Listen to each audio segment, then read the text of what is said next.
정책과 함께하는 출근길 시사 프로그램 출발 새아침.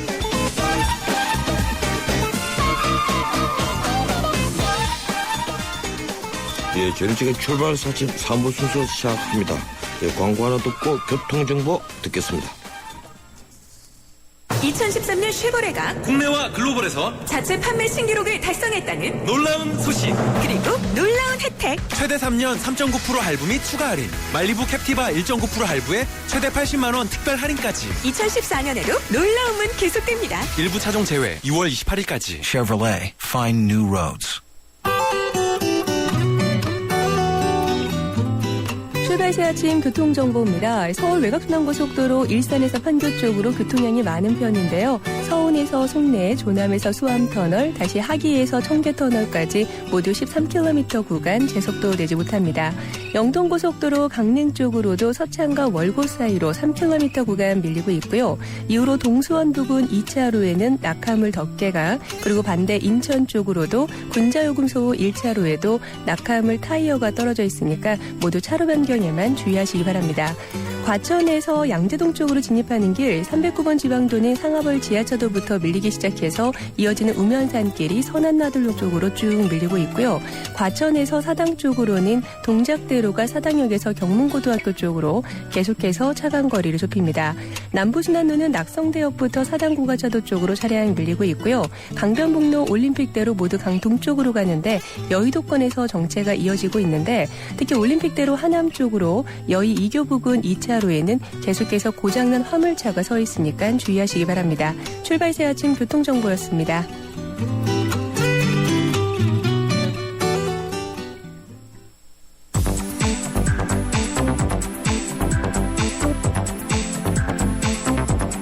이 시간 주요 경제 소식, 경제 뉴스 브리핑. 네, 이번에는 경제 뉴스 알아보겠습니다. 한국경제신문 김민석 기자입니다. 안녕하세요, 김 기자님. 네, 반갑습니다. 예, 어제 미국 증시 강보합으로 끝났죠? 예, 좀 전해주시겠습니까? 네, 현재 시간으로 26일 뉴욕 증시가요, 주택 경기 호조에 힘입어서 소폭 올랐습니다. 다우지수는 전날보다 18.75포인트, 0.12% 올라서 16,198.41로 마감했고요. 나스닥은 0.10% 상승했습니다. S&P 500 지수는 0.04포인트 올라서 보합이었습니다. 장 초반 보합세로 출발한 뉴욕 지수는요, 최근 상승에 따른 부담도를 엄청히 시작하다가 신규 주택 판매 지표가 나오니까 오름세를 보였습니다. 상무부가 발표한 지난달 신규 주택 판매는 46만 8천 건으로요, 5년 만에 최고치를 보였습니다. 전월보다는 9.6%, 전년 동기 대비로는 2.2% 증가한 겁니다. 당초 시장에서는 폭설 한파 영향으로 40만 5천 건에 그칠 것으로 예상했었습니다. 미국 부동산 시장이 상승세를 이어가고 있다고 해석할 수 있겠습니다. 예, 오늘 아침에 나온 뉴스 중에서 가장 많은 이 관심을 끈 뉴스인데, 이 한 달치 월세 낼 돈을 세금에서 앞으로 빼주겠다. 이 정부가 전세 수요를 월세로 전환하는 정책을 우준히 내놓고 있는 것 같군요. 네. 정부가 어제 주택 임대차 시장 선진화 방안을 발표했는데요. 월세에 대한 소득공제 제도를 바꿔서 연간 월세로 낸 돈의 10%를 세액공제해 주기로 했습니다. 즉, 1년 월세를 살면 한 달치 월세분을 국가에서 지원해 주는 건데요. 특히 기존에는 공제 대상이 5천만 원 이하의 근로자들이었는데, 이제는 연소득 7천만 원 이하의 근로자들로 폭을 넓혔습니다. 중산층까지 월세 지원을 해주겠다는 건데요. 월세를 한 해 최대 750만 원까지 인정해 주기로 했으니까 최대 10%, 최대 75만 원까지 소득세에서 직접 빼주겠다는 겁니다. 이는 세계적으로 한국에만 존재하는 전세 제도가 수명을 다해가고 있어서 주택임대 시장의 정책의 무게를 월세 중심으로 전환해야 한다고 판단한 때문인데요. 실제 임대차 거래 중에 월세 비중은 2012년 1월 기준 1월에 35.4%에서 올 1월에는 46.7%로 크게 올라간 상황입니다. 예, 이 월세가 계속 늘고 있는데, 이 정부가 집 가진 사람은 부자고 이 월세 드는 사람은 가난하다, 이런 선입견을 가지고 있는 것 아닌지 모르겠어요. 반면 전세에 대한 지원을 지금 줄이고 있죠? 네, 고가 전세에 대한 지원은 줄이기로 했는데요. 이거는 이제 전세를 월세로 돌리기 위한 방안입니다. 주택금이 그동안은 시중은행들이 전세자금 대출해줄 때 전세 기준으로 6억 원 이하일 경우에 주택기금이 보증을 해줬는데 이걸 수도권의 경우에는 4억 원, 지방의 경우에는 2억 원까지로 낮추기로 했습니다. 보증을 줄여서 전세를 줄이겠다는 겁니다. 예, 앞으로 전세가 없으실지 지켜봐야 되겠군요. 계속 이 부동산 소식인데 이 주택시장의 봄 기운이 완연하다면서요? 네, 주택시장이 이제 회복세를 보이면서요. 지난달 기준으로 집계된 그 미분양 주택수가 7년 8개월 만에 가장 적은 것으로 나타났습니다. 국토교통부에 따르면 1월 말 기준으로 전국 미분양 주택이 58,576가구로 지난해 12월에 61,091가구보다 2,515가구나 줄었습니다. 최근 5개월 새 연속으로 감소한 건데요. 2006년 5월에 58,000가구 이후에 가장 적은 수치입니다. 악성 미분양으로 꼽히는 특히 준공이 다 된 후에 미분양 가구도 25,566가구로 2008년 3월 이후에 최소로 집계됐습니다. 정부는 최근 분양권 매매 제한 기간을 줄이는 등 각종 규제 완화 정책을 잇따라 내놓고 있어서요. 앞으로도 미분양 주택 감소세가 이어질 것이라고 시장은 보고 있습니다. 예, 이 시장이 조금씩 살아난다고 하니까 신규 분양이 계속 줄을 잇고 있는 군요. 네, 부동산 정보업체 닥터 아파트에 따르면 다음 달에 죄송합니다. 전국의 분양 물량이 25,000가구에 이르는 것으로 집계됐습니다. 지난해 같은 달에 비해서 47% 늘었고요. 2005년 3월에 26,000가구가 분양된 이후에 최대 물량입니다. 이 중 수도권에서만 14곳, 7,494가구가 분양이 됩니다. 예. 다른 뉴스 좀 들어보죠. 종합병원들이 계속 적자가 커지면서 잇따라 구조조정에 나섰다는 소식이 들어와 있군요. 네, 대학병원이나 동네병원 가릴 것 없이 긴축 경영에 나서고 있다고 합니다. 지난해 역대 최대인 640억 원의 적자를 기록한 서울대병원은요, 환자를 진료하는 임상 교수 가운데 진료 실적이 미미한 교수에게 의과대학과 병원 교수직을 겸직하지 못하도록 하는 방안을 추진하기로 했습니다. 즉 의사로서 주는 급여를 줄여서 비용을 아끼겠다는 겁니다. 또 2012년부터 공사를 해오던 심장뇌혈관센터 건립을 최근에 백지화했습니다. 인하대병원은 최근 의사들과 연봉 계약을 진행하면서요, 전체 연봉을 10%가량 줄였고요. 또 가톨릭병원은 올해 간호사와 의료기사 채용을 평년의 절반 이하로 주기로 했다고 그렇게 알려지고 있습니다. 예, 이 종합병원이 이럴진데 지금 동네 병원들 어려움 또 사실 있다고 봐야 되겠군요. 이러니까 의사들이 이제 파업을 하겠다고 하는 건데 이 병원 적자가 왜 이렇게 많이 늘어나는 겁니까? 네, 제가 삼성의료원 사람들에게 물어보니까요. 예. 이 전반적으로 사람들이 건강해져서 환자가 줄어든 게 가장 큰 이유라고 합니다. 사람들이 정기적으로 건강검진을 받는 사람들이 많아지다 보니까 암 등을 조기 발견해서 빨리 치유하고 예방하는 데다가 최근에 보면 술이나 담배를 하는 사람들도 굉장히 많이 줄었죠. 예. 이러다 보니까 발병한 환자 수가 최근 4, 5년 동안 대폭 감소했다는 겁니다. 어떻게 보면 좋은 소식인데요. 병원들에게는 힘든 소식으로 다가오고 있습니다. 예, 이 고령화 사회가 진행되면서 오히려 병원이 적자로 들어간다. 이렇게 해석이 된다면 적자가 되더라도 그렇게 크게 나쁜 건 아닌데 혹시 이게 구조적인 문제가 아닌지 그 걱정도 드는군요. 고맙습니다. 여기까지 듣겠습니다.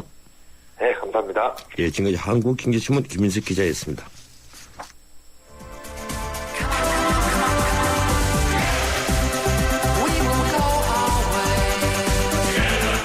안녕하세요. 꼴꼴꼴이에요. 신문선입니다. 페어플레이가 돋보이는 정통 시사 프로그램. 여러분은 저와 함께 YTN 라디오 전원책의 출발 새 아침을 듣고 계십니다.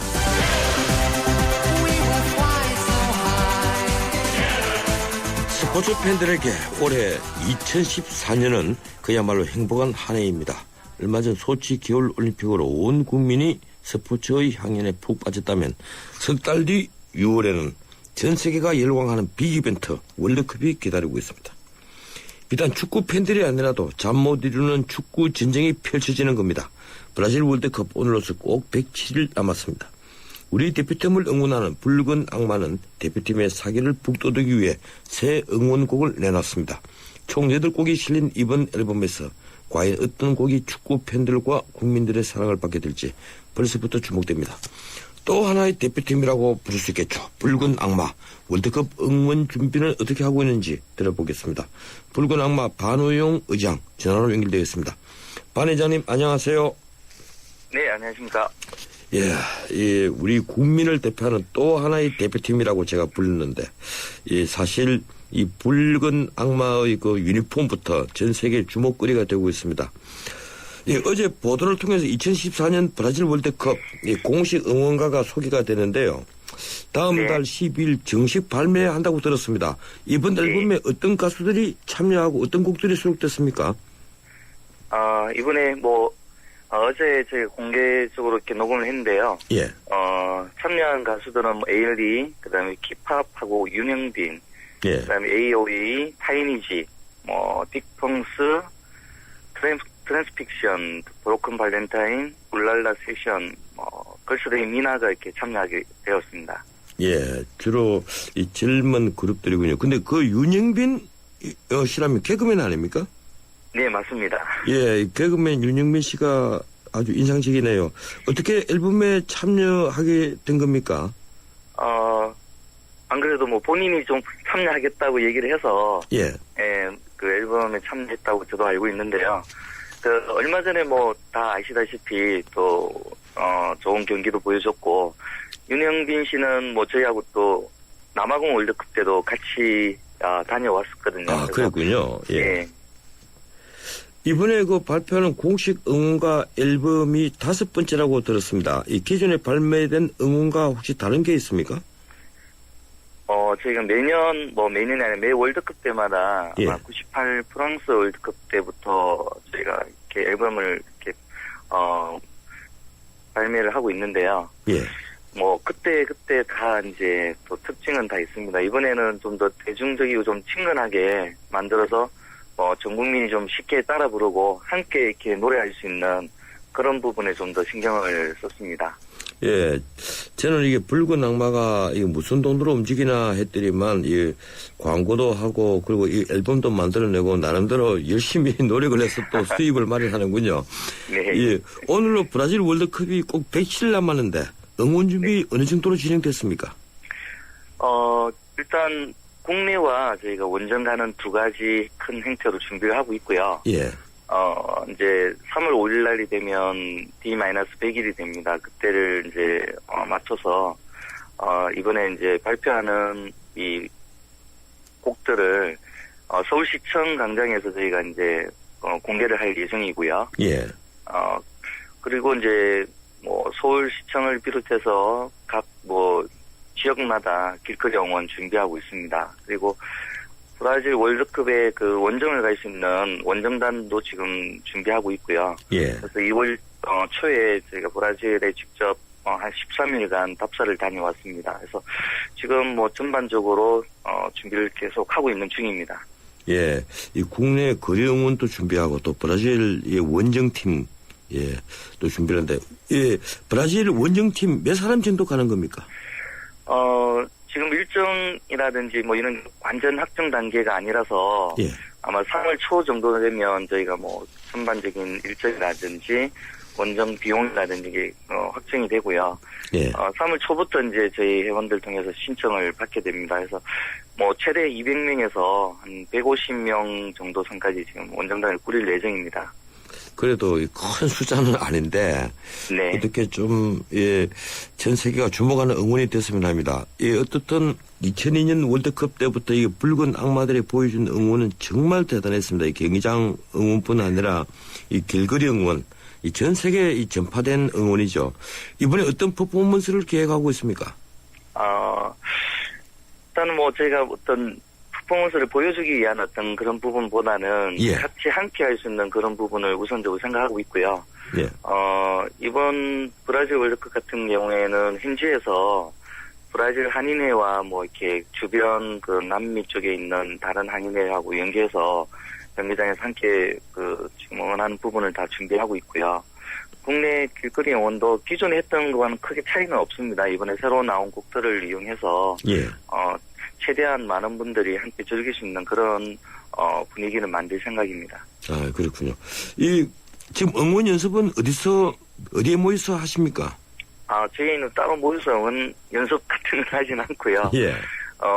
경기 때마다 모여서 하는 게 그렇군요. 예, 근데 연습이자 계속 반복되는 거기 때문에 예. 따로 이렇게 연습 같은 건 하지 않습니다. 예, 그렇군요. 이번에도 큰 북동원 하시죠? 네. 예. 이 브라질에서 K-팝 좋아하는 소녀들이 이번 월드컵에서 한국팀 응원에 나설 계획이다. 이런 보도가 있습니다. 그래서 브라질 붉은 악마라고 불리고 있다는데, 예, 알고 계시죠? 어떻게 보셨습니까? 네, 저도 처음에 이제 현지 쪽에서 연락이 와서 예. 이렇게 참여하고 싶다는 얘기를 듣는데 그 뭐 소식 듣고 많이 놀랐고요. 한일류 때문에 브라질 쪽에서도 이렇게 한국의 어떤 이런 부분을 많이 이렇게 좋아한다고 얘기를 많이 들었습니다. 그래서 저희 입장에서는 같이 한다면 좋죠. 또 한국의 어떤 문화를 서로 나누고 네. 이렇게 교류할 수 있는 그런 부분도 좋은 것 같습니다. 이 브라질 붉은 악마는 우리나라하고 벨기에 그러니까 3차전이 될 텐데요. 네. 이 3차전에 응원을 총집중하겠다 이런 계획이라는데 현장에서 그러면 어차피 협력 응원을 펼치게 되겠군요. 네, 그렇죠. 일단 뭐 경기를 하는 곳이 구이아바나 뭐 포르토 알레그레 같은 경우는 브라질 내에서도 뭐 한인분들이 이제 상파울루에 집중돼 있는데 세 번째 경기하는 예. 첫 번째, 두 번째 경기장이 좀 많이 떨어져 있기 때문에 그분들도 참여하는 게 많이 힘들다고 하더라고요. 그래서 아무래도 이제 상파울루에서 많이 집중이 될 것 같습니다. 예, 이 브라질이 세계에서 5번째로 큰 나라인데 그만큼 이제 이동도 복잡하고 숙박이나 치안 문제 같은 문제도 많이 나온다고 합니다. 이 대책 잘 세우고 있죠? 예, 이번 탑사 들어가서 저희가 실제 뭐 이렇게 이동을 해봤는데 정말 멀더라고요. 그래서 항공편 이동도 많이 지금 쉽지가 않고요. 항공료도 너무 예. 비싸서 나머지 이제 이동하는 거는 차량을 이용해서 이렇게 장거리 이동을 해야 되는데 거의 뭐 먼 거리는 뭐 20시간 이상을 또 차량으로 이동해야 되고 여러 가지 어려운 부분이 많이 있습니다. 어쨌든 뭐 대표팀이 있는 곳은 저희는 무조건 가야 된다는 생각으로 참여하기 때문에 그런 일정을 일반적으로 지금 준비를 하고 있습니다. 예, 참 그렇게 생각하니까 그런데 우리나라와 정반대되는데 위치를 하고 있고 또 200명만 움직인다 하더라도 버스로 7, 8대가 움직여야 되지 않습니까? 네. 굉장히 힘든 여정이 될 것 같군요. 우리 대표팀이 이제 계속 승리해서 16강 올라가고 8강 올라가고 해야 이 참 응원이 더 좋아지고 신명이 날 텐데 지금 네. 플로리다에서 마지막 전지훈련 앞두고 있는 홍명보호 네. 어느 정도 성적을 낼 것으로 기대하십니까?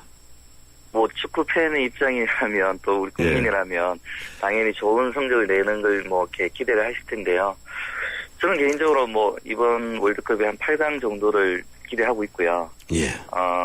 원정 8강의 어떤 그런 기록을 이번에 내었으면 좋겠다는 생각 갖고 있습니다. 예, 8강 올라가면 제가 우리 응원단장에게 한턱 쏘겠습니다. 예. 끝으로 감사합니다. 우리 대표팀에게 응원의 메시지 한 말씀 해주시죠. 네, 뭐 사실 월드컵이라는 무대가 작은 무대가 아니잖아요. 네. 큰 무대에 이제 나선다는 것만 해도 대한민국이 대단한 나라인 것 같고요. 이번 브라질 월드컵에서 우리 선수들이 뭐 정말 열심히 자신감 있게 뛰어줘서 뭐 좋은 성적 내는 것도 좋지만 후회 없는 그런 경기 보여줬으면 좋겠습니다. 우리 붉은 악마와 또 전 국민이 항상 그 대표팀의 뒤에 있다는 걸 믿고 자신감 있게 뛰어줬으면 좋겠습니다. 예, 고맙습니다. 오늘 여기까지 듣겠습니다. 네, 감사합니다. 예, 지금까지 제2의 축구 대표팀 붉은 악마 반우용 의장이었습니다. 지금까지 타이어 쓰고 바꾸고 쓰고 바꾸고 하지만 금호 타이어 관리받고 보상받고 관리받고 또 보상받고 이것이 한국에 없던 금호 타이어의 새로운 생각 금호 타이어 마모 수명 보증제 생각의 무브 금호 타이어 정우성입니다. 지금 대한민국에는 웰메이드 같은 옷집이 필요합니다. 살 때 좋은 옷이 입을 때도 좋은 옷이 될 수 있도록 국민 한 분 한 분께 힘이 될 수 있도록 국민의 옷집 웰메이드가 인디안과 함께 전국 400곳에서 당신을 찾아갑니다. 국민의 옷집 웰메이드. 네, 출발사점 3부였습니다. 잠시 뒤 4부 이어갑니다. 300만 경제 수도 인천의 시대가 열립니다. 세계적인 국제도시 홍콩, 싱가포르, 제네바와 어깨를 겨루겠습니다.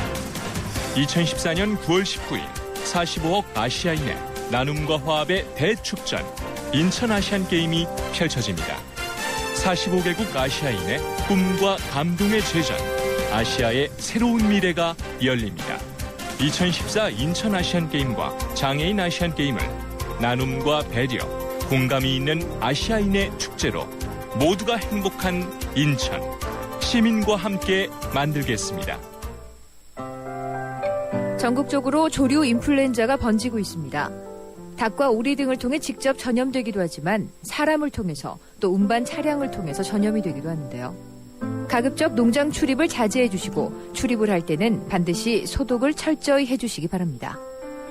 닭과 오리들이 갑자기 사료를 적게 먹거나 졸음 증상 혹은 폐사를 보일 경우에는 경기도나 일선시군 가축 방역기관으로 신고해 주세요.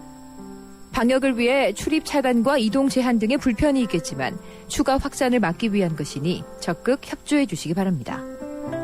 지금까지 세계 속의 경기도에서 알려드렸습니다.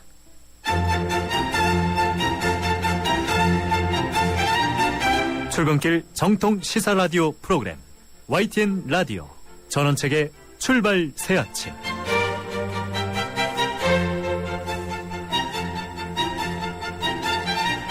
예, 전원책의 출발 새 아침 4부 순서 시작합니다. 잠시 지나는 말씀 듣겠습니다.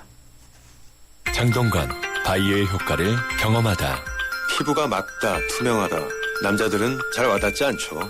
근데 바이오 에센스는 칙칙했던 피부가 환해지니까 요즘 뭐 좋은 일 있냐는 말 많이 들어요. 피부 컨디셔닝, 아이오프맨 바이오 에센스.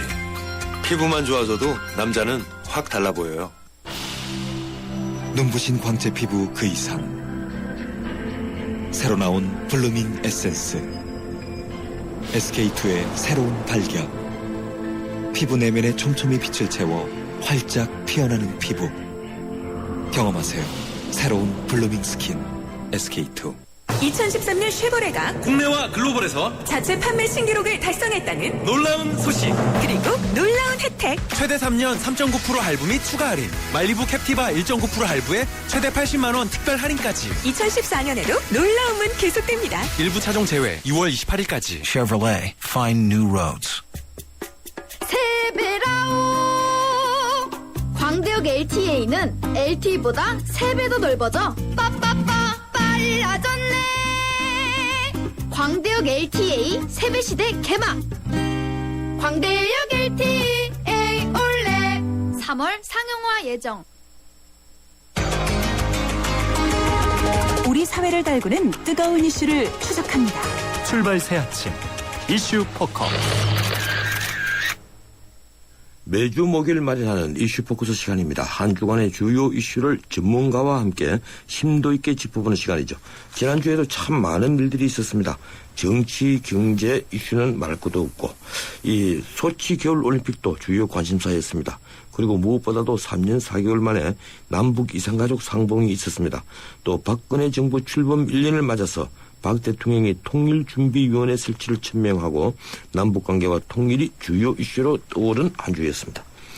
오늘은 그래서 남북관계와 통일을 주요 이슈로 다뤄볼까 합니다. 세종연구소 홍윤익 수석연구위원 스튜디오에 직접 나오셨습니다. 어서 오십시오. 안녕하십니까? 예, 오랜만입니다. 네. 예. 이 3년 4개월 만에 열린 이산가족 상봉 1, 2차로 나눠서 지난 20일부터 25일까지 열렸습니다. 예, 이번에 우유곡절이 많았습니다만 북한의 공격훈련이라고 비난하던 키리졸브 훈련 기간과 24일, 25일이 겹치는데도 무난히 상봉 행사가 진행됐는데 이 북한의 태도 변화 어떻게 보고 계십니까? 네, 애초부터 북한이 그 키리졸브 훈련을 정말 중단시키는데 성공하리라고 생각은 안 했을 거라고 봅니다. 예. 우리 정부가 워낙 단호하게 이 군사훈련과 이산가족 인도주의적 문제하고는 전혀 별개다라고 연계시키지 않겠다. 네, 뭐 단호한 태도였기 때문에 그러나 이제 북한이 좀 꼼수를 부려서 본래는 17일에서 22일까지 하려다가 20일에서 25일 해가지고 이틀을 겹치게 해놓고 예, 그렇죠. 그걸 이제 물고 늘어졌죠. 그러나 이제 우리 정부가 뭐 전혀 변함이 없으니까 그거는 양보하는 척하면서 비방 중상 중지 상호 예. 예, 요거를 하나 뭐 그들로 보면 얻어냈다 뭐 이렇게 예. 보는 거죠. 왜냐하면은 우리가 남한의 사정을 알려주거나 북한의 사실을 비판하면 북한 주민들은 큰 충격을 받는데 북한이 아무리 우리 비방중산해도 우리는 뭐 충격받는 사람 별로 없으니까 이 비방중상 중지하면 북한이 더 유리하다 이렇게 생각하는 것 같아요. 예. 그래서 뭐 이거 사실 뭐 상호 비방중지는 나쁜 것도 아니고 그래서 우리도 이제 응해주고 이걸 했는데 어쨌든 북한이 이렇게 그 키 리졸브 훈련과 연계를 결국은 포기했던 거는 처음부터 큰 기대는 못했을 테고 그다음에 이제 이렇게 나온 데는 김정은이 신년사부터 예.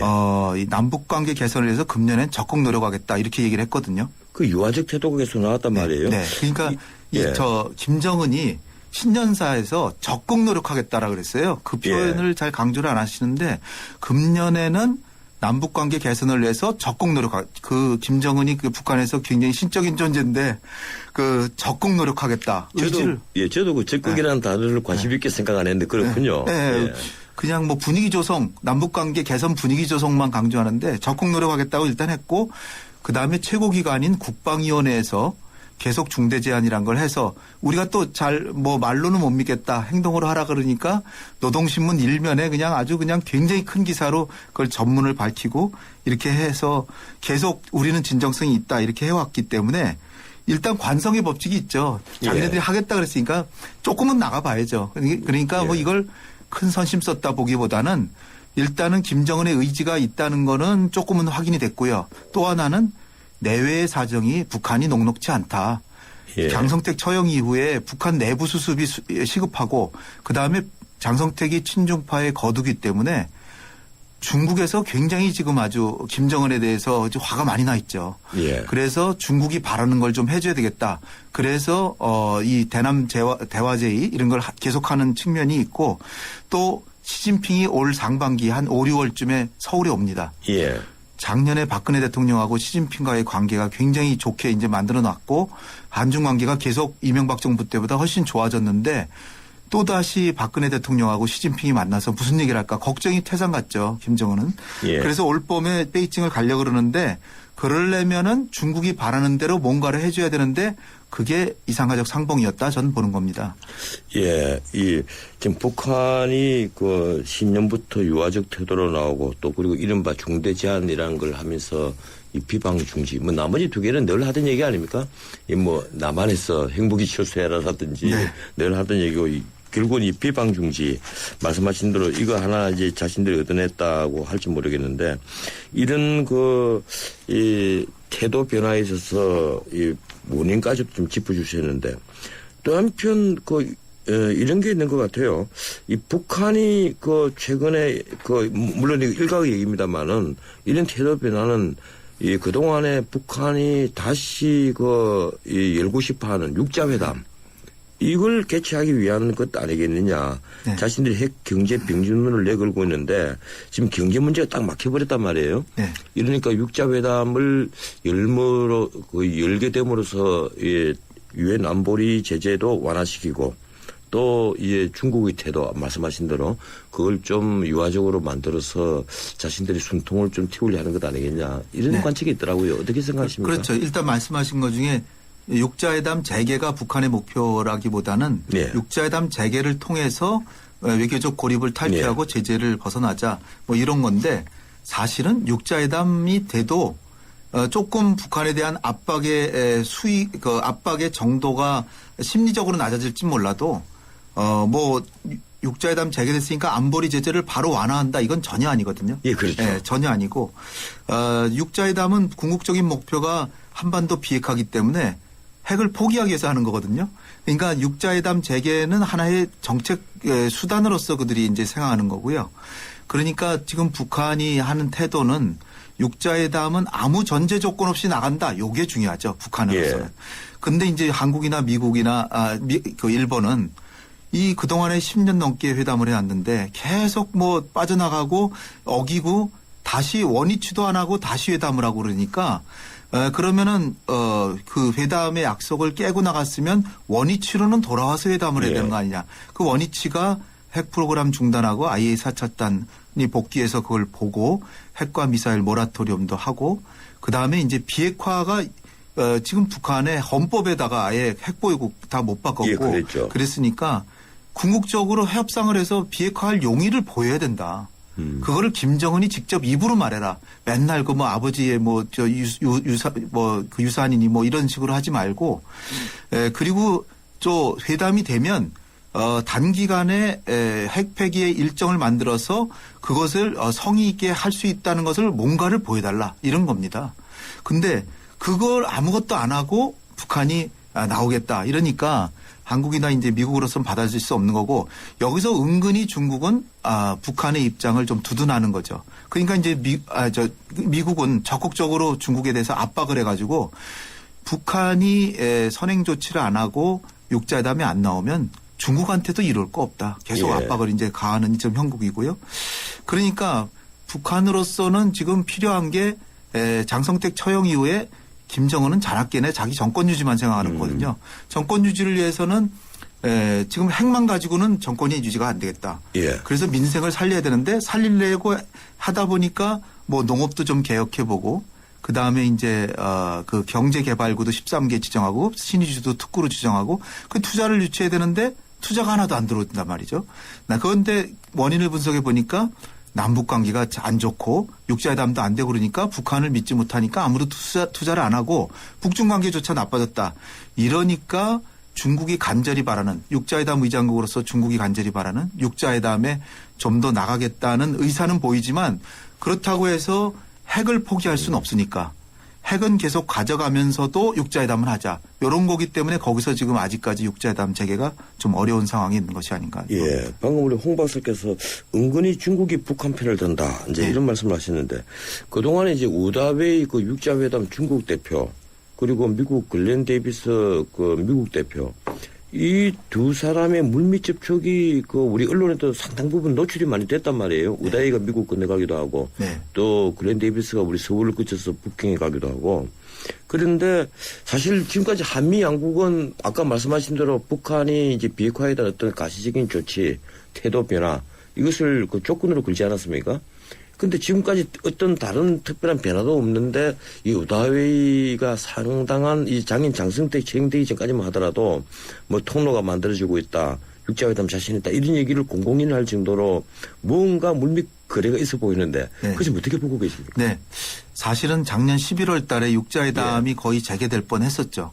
중국의 왕이 부장도 가고 우다웨이도 가가지고 미국에서 적극적으로 협상하고 꽤 이제 북한도 한 발짝도 안 움직인 건 아니고 그 9.19 공동 성명을 지킬 용의가 있다는 거를 간접적으로 김정일과 그 김일성의 유산이다. 그래서 그 한반도 비핵화는 그런 얘기도 했고. 잠깐만요. 그러면 그때 우리 정부도 그게 동참을 하고 있었다는 그런 말씀이십니까? 아닙니다. 우리 정부는 이제 계속 원칙을 고수하고 있었고요. 그렇고요. 미중 간의 대화를 하는데. 미중 간의 대화를 지금 말씀하시는군요. 그런데 이제 중국이 전한 얘기에 따르면 북한이 그 한반도 비핵화는 아직도 용의가 있다는 얘기는 했고요. 그 다음에 핵과 미사일 모라토리움은 육자회담이 되면 그걸 발표하겠다. 그러니까 우리 한국이나 미국은 육자회담 되기 전에 미리 해라 해서 IA 사찰단까지 가서 그걸 좀 봐서 그래서 원위치로 가야 된다라는 건데 북한은 그건 선행 조치니까 못한다. 그러니까 육자회담이 되면 회담하는 중에는 적어도 모라토리움 하겠다. 뭐 요 정도. 그거죠. 그러니까 한국이나 미국으로서는 부족하다고 이제 생각을 했고 또 하나는 이제 미국하고 중국 간에는 육자회담 재개를 해서 조금 조건을 완화해서 좀 가려는 분위기가 있었어요. 그런데 우리 정부가 좀 강한 입장을 내세웠습니다. 당시에 기억을 더듬어 보시면 그 우다이가 미국 갔다 와서 우다이는 평양으로 달려갔는데 우리 정부 대표하고 글린 데이비스하고 이거 한반도 평화본부장하고 글린 데이비스하고 미국에서 만났습니다. 일본 대표하고. 그리고 나서 이 미중 간의 대화를 보니까 아직 북한이 준비가 안 됐다. 이렇게 정리를 했습니다. 그래서 이제 안 된 겁니다. 그 얘기는 뭐냐면 우리 정부가 제일 미국보다도 더 원칙을 고수했다는 거죠.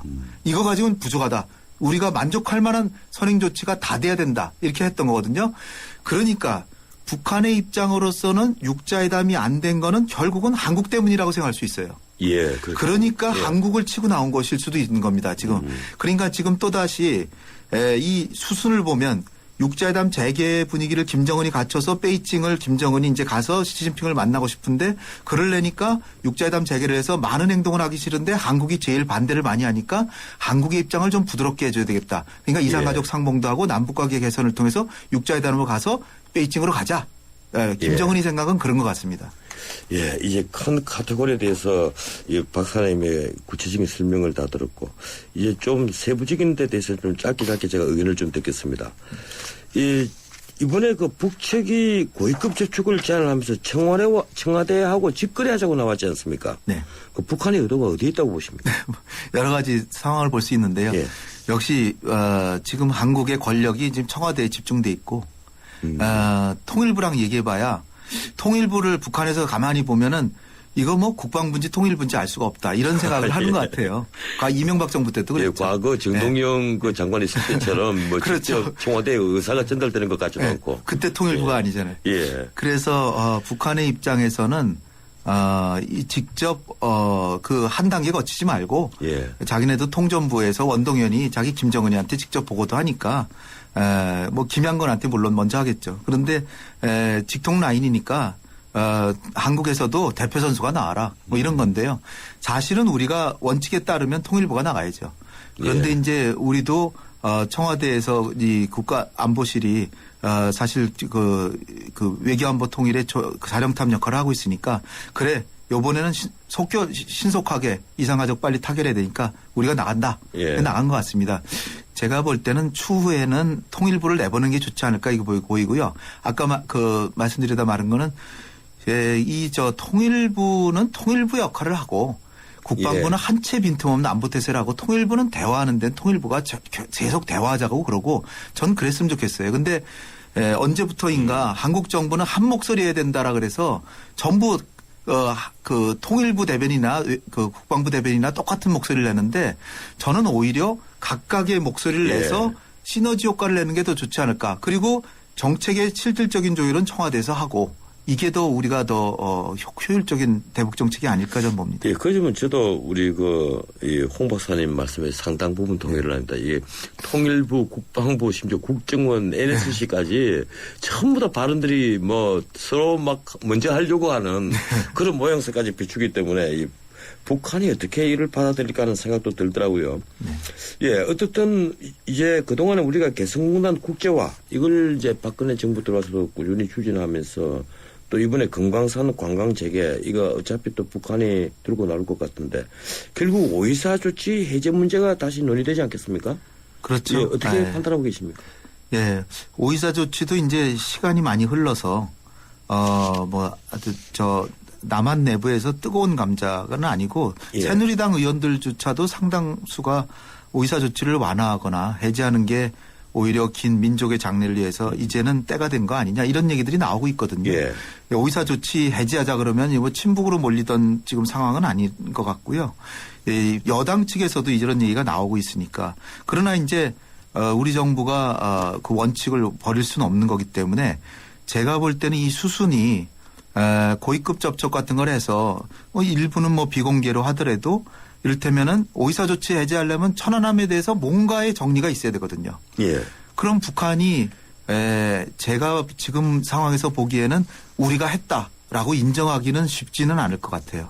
그러니까 인정은 안 하지만 어쨌든 같은 민족으로서 남한의 병사가 이렇게 많은 분들이 이렇게 사상당했다고 하는 거는 자신들도 유감으로 생각한다라고 해서 그러면 그 정도로 해서 우리가 뭐 받아준다든지 하여튼 그 선을 남북한이 서로 양해할 수 있는 선을 타협을 해서 북한이 먼저 그 책임 있는 태도를 보이고 그리고 우리가 정말 요번 한 번만은 정부도 바뀌었으니까 요 정도로 하고 넘어간다 이렇게 하고 금강산도 마찬가지로요. 금강산도 박항자 씨 살해 사건 이거에 대해서 사실은 사과를 당연히 받아야 되지만 사과하면 선군 정치가 무너진다고 김정은이는 생각할 겁니다. 그러니까 사과는 빼주고 이 그 당국 대 당국 간의 책임 있는 신변안전 보장 약속 이거를 사실 이명박 정부 마지막에 류익 장관도 국회에서 그런 얘기를 했거든요. 사과 이거는 이제 그 얘기를 안 하고 당국 대 당국 통일부에 대해서 북한의 이를테면 국방위원회가 약속을 해준다. 그러면은 재개할 수도 있다 이렇게 했으니까 박근혜 정부가 사실 이명박 정부보다는 좀 더 유연한 정책을 하겠다고 한 거 아닙니까? 그러니까 그 정도로 해서 넘어가는데 단지 이제 금강산에 우리의 재산을 다 몰수했으니 이거부터 환원을 해야죠. 당연히 해야죠, 이건. 예, 그렇군요. 그동안에 이제 박근혜 대통령이 통일은 대박이다. 이제 이런 얘기를 하면서 또 여러 가지 남북 간에 아마 물밑거래도 있었겠죠. 그래서 유화적인 이제 모습이 스로간에 나오고 있는데 이번에도 북한 구체에 대한 지원을 제의를 할 정도로 이 상호주의가 좀 탄력적으로 적용되는 것 같아요. 그런데 미국 국방부가 이제 느닷없이 또 강경 모드로 돌아갑니다. 네. 이 로버트 워커 국방부 부장관 지명자가 그 김정은이 있는 권력을 계속 공고화하고 이 미국을 자신들이 원하는 협상으로 끌어들이기 위해서 추가 도발할 가능성이 있다. 네. 이런 얘기를 하고 어제 오늘 계속 미국 쪽에서 북한을 이제 악의 또 축으로 보는 과거의 어떤 시각 그쪽으로 돌아가는 것 같아요. 어떻게 판단하고 계십니까? 예. 이분이 국방부 부장관이거든요. 예. 그러니까 아까 제가 말씀드린 역할 분담 차원에서 국무부 쪽보다 국방부는 더 이제 강한 목소리를 내는 거고, 이 로버트 워크란 분은 보니까 해군 대령 출신인데 해군 부장관도 해군 부장관도 했고 차관도 했고, 그리고 이제 국방부 부장관으로 이제 승진하셨는데 오랜 동안 이제 연구소도 하시고 이제 이랬는데. 이분이 얘기하는 거는 미국의 동아시아 정책은 지금 아직 한미일 동맹 만들어서 중국을 견제하는데 이제 방점이 있는 거고 그러려면은 미국의 동아시아 군사력 강화라든지 한미일 동맹 만들려면 북한의 도발 가능성을 계속 강조해 줘야 되는 거고 그런 측면에서도 일단 하는 거고요. 그 다음에 사실 북한의 의도를 보더라도 지금 이산가족 상봉에 응했지만 이건 아까 말씀드렸다시피 북중 관계 개선하고 김정은의 베이징 방문을 위해서 한 측면이 강하다고 이제 보는데요. 그러나 이제 이렇게 하나하나 북한이 대남 화해 노선을 걸었다고 하는 거를 지금 다 기록해 놓고 있습니다. 예. 그러나 이게 이를테면 북한이 원하는 대로 금강산 관광 재개나 아니면 오이사 조치 해제를 통한 남북 관계 경협의 증진 이런 걸로 북한이 원하는 대로 가지 않는다면 일정 시점이 지나고 남북 관계가 그렇게 가고 미국도 북한과의 대화에 별 관심을 이제까지처럼 보이지 않는다면 지금 동창리에 미사일 발사대 증축하고 그랬잖아요. 미사일 발사부터 한 5, 6월쯤에 시작해서 또다시 4차 핵실험 이렇게 갈 가능성 배제할 수 없습니다. 그렇기 때문에 제가 볼 때는 북미 대화도 되고 육자회담도 되고 남북 관계도 어느 정도 유지되고 김정은이도 베이징을 가는 게 여러모로 볼 때 북한이 내년이나 후년에는 핵 실전 능력을 보유하게 되는데 일단 핵 활동을 정지시키는데 그런 쪽으로 활동을 정지시키려면 그런 시나리오로 가야지 남북 관계도 그냥 계속 정치 상태고 이런 쪽으로 가다가는 도발할 가능성이 매우 크다. 저는 그렇게 봅니다. 예, 홍 목사님 말씀대로 이 동창리에도 미사일 발사를 한 50m까지 올리고 또 풍계리에도 핵실험 거의 만들었다 그러고 어떻든 긴장 완화를 위해서는 조금 유화적인 태도가 더 많이 필요하고 교류가 더 필요하다 이런 말씀인데 이제 시간이 이제 한 정한 1분 남았습니다. 박 대통령이 통일준비위원회 만들었거든요. 일각에서는 옥상옥이라고 얘기를 하는데 어떻게 전망하십니까? 네, 대통령께서 통일을 긍정적으로 보시고 통일을 빈틈없이 준비해야 된다. 이런 정치적 의지를 보이신 거라고 보고요. 단지 이제 옥상옥이란 말씀은 이제 통일부의 역할이 가뜩이나 약화됐는데 더 약화될 수 있다. 또 민주평통이라는 기구가 있습니다. 200몇십 개 전국의 조직이 있고 전 세계 조직까지 있는데 여기서도 의견 수렴도 하고 자문도 하거든요. 그러니까 결국은 어떻게 조직하느냐 운영하느냐 누구를 임명하느냐 이런 데서 이제 딸린 문제라고 보고 그러니까 여야 가리지 않고 임명을 하고 그다음에 NGO 그래서 반대 목소리도 수렴하는 기능을 한다면 그리고 전문가들도 많이 넣어서 창의적인 안을 만든다면 나름의 역할은 있다. 그러니까 향후의 조직과 운영이 중요하다고 봅니다. 예, 고맙습니다. 다음에 한 번 더 제가 이 시간을 마련하겠습니다. 오늘 또 못다한 대북 정책 문제를 그때 한번 좀 말씀을 부탁드리겠습니다. 지금까지 세종연구소 홍연익 수석연구위원 스튜디오에서 직접 말씀 나눠봤습니다. 2013년 쉐보레가 국내와 글로벌에서 자체 판매 신기록을 달성했다는 놀라운 소식. 그리고 놀라운 혜택. 최대 3년 3.9% 할부 및 추가 할인. 말리부 캡티바 1.9% 할부에 최대 80만 원 특별 할인까지. 2014년에도 놀라움은 계속됩니다. 일부 차종 제외 2월 28일까지. Chevrolet, find new roads. 장동건, 바이오의 효과를 경험하다. 피부가 맑다, 투명하다. 남자들은 잘 와닿지 않죠. 근데 바이오 에센스는 칙칙했던 피부가 환해지니까 요즘 뭐 좋은 일 있냐는 말 많이 들어요. 피부 컨디셔닝, 아이오프맨 바이오 에센스. 피부만 좋아져도 남자는 확 달라 보여요. 해나루 하나면 돼. 식탁 가득 행복해. 좋아 해나루. 잘 지내 나루 쌀에 감자 사과도 있어. 당진 해나루. 우리 집 건강 지킴이 행복 지킴이 당진 해나루. 당신을 위한 참 좋은 먹거리 당진 해나루. 커피 프림의 가장 많은 첨가물 카제인도, 두 번째 많은 첨가물 인산염도, 전혀 넣지 않은 대한민국 단 하나뿐인 커피. 좋은 커피란 이런 것. 커피를 바꾼 좋은 생각. French Cafe Cafe Mix Nouveau. 정우성입니다. 지금 대한민국에는 웰메이드 같은 옷집이 필요합니다. 살 때 좋은 옷이 입을 때도 좋은 옷이 될 수 있도록, 국민 한 분 한 분께 힘이 될 수 있도록 국민의 옷집 웰메이드가 인디안과 함께 전국 400곳에서 당신을 찾아갑니다. 국민의 옷집 웰메이드. 며칠 전 신문에 나온 뉴스입니다. 한 달 전에도 똑같이 나온 뉴스였습니다. 5만원권이 한국은행에 돌아오지 않고 어디엔가 꼭꼭 숨어있다는 뉴스입니다. 5만원권 100장이면 500만원, 200장이면 1000만원입니다. 보통 사람들이라면 현금으로 가지고 있을 필요가 없는 돈이죠. 그런데 지난달 말 기준으로 그런 5만원권이 무려 8억 6,100만 장이나 발행됐는데 절반은 돌아오지 않는다고 합니다. 회전율이 50%입니다. 8억 6천만 장이면 전체 화폐 발행수 18.5%입니다. 5천원권이 불과 2억 6천만 장 발행된 것에 비하면 엄청난 숫자죠. 국민 한 사람당 21장 21.6장으로 105만 원이 발행된 것입니다. 불과 3년 만에 2배가 늘어난 것인데요. 그 많은 5만원권이 어디에 있는 것일까요? 많은 사람들은 고액 자산가와 자영업자들이 금고 속에 들어갔다고 믿고 있습니다. 저금리가 그걸 부추기고 지하 경제를 단속하는 손길이 또 그렇게 만든다고 말합니다. 어떻든 돈이 사장되면 경제가 그만큼 어려워집니다. 답답한 노릇이 아닐 수 없습니다. 오늘은 여기까지입니다. 지금까지 진행의 진은식 변호사였습니다. 내일 뵙겠습니다. 고맙습니다.